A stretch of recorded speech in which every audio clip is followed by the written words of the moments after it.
the best way for the Republicans to win is if I win the nomination and go directly against whoever they happen to put up. And for that reason, I have signed the pledge.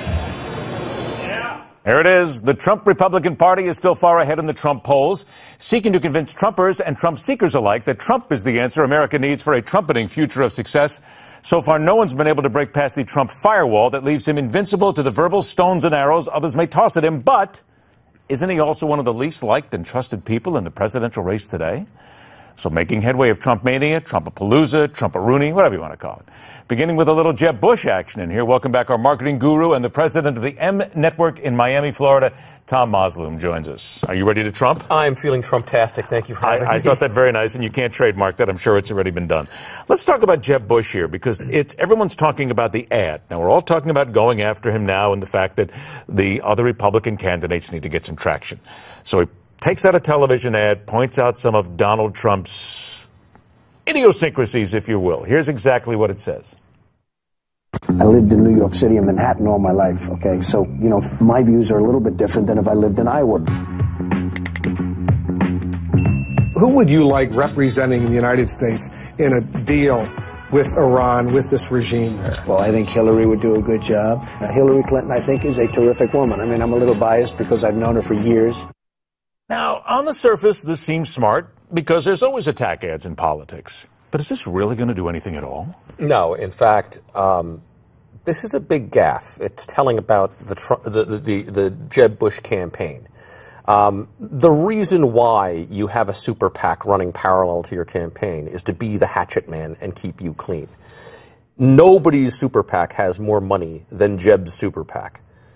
Yet this was a campaign ad from the Jeb Bush campaign. That shows that there's a divide, a split in the campaign. Desperation?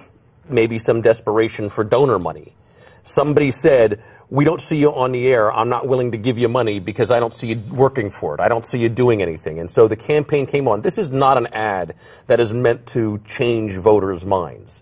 This is an ad meant to get donors to say, oh, he's out there doing something. He's fighting for it. He's hungry for it. But let me play devil's advocate here, because if you take the normal stance here about a year from the election and you put out the ads that say, I'll do this with Iran, I'll do this with immigration, I'll do this on all the different issues, I tend to think you get less play on that nowadays, because who's really caring about the issues? So what do you do? If you're a big money donor, if you're somebody who's going to throw a couple of $1 million this way or bundle a couple of $1 million this way, what you want to know from your candidate is right now, today, what are you going to do about Trump? And nobody's answered that question satisfactorily yet. Nobody's come up with a good answer. And Jeb, to his credit, has tried to remain above the fray, and he can.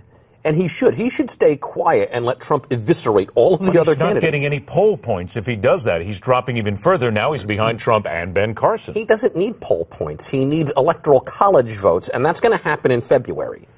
Is that the one thing that no matter who's talking about it, no matter where we go, in your opinion, somebody who's involved in brand and marketing, at this stage, we are just overestimating the polls drastically. And quite frankly, they're nice to talk about the great-looking numbers on a graphic, but they mean zero to you. Yes, that's correct. From the voter perspective, don't pay attention to these. These don't mean anything. Fundraisers sell donors on poll numbers. That's why they're important for fundraisers. But for the general public, they don't mean anything. I mean, this time last cycle, Herman Cain had a big lead on the field. Herman who? Right, Herman Cain, right. The pizza guy, you remember him? Now, I just want to point out, because you were recently, I think you were on the POTUS channel on Sirius XM Radio. My friends at Morning Briefing, yes. Very nice. And you created a 60-second Trump ad, so to speak. Well, wait a minute. I was asked, if I was advising a candidate, okay, how would I attack Donald Trump? And rather than answer the question, we created a radio ad that I thought would be more effective than anything I've seen. This is not the entire radio ad. This is just a small piece of it. You really are going to play it? Yes, absolutely.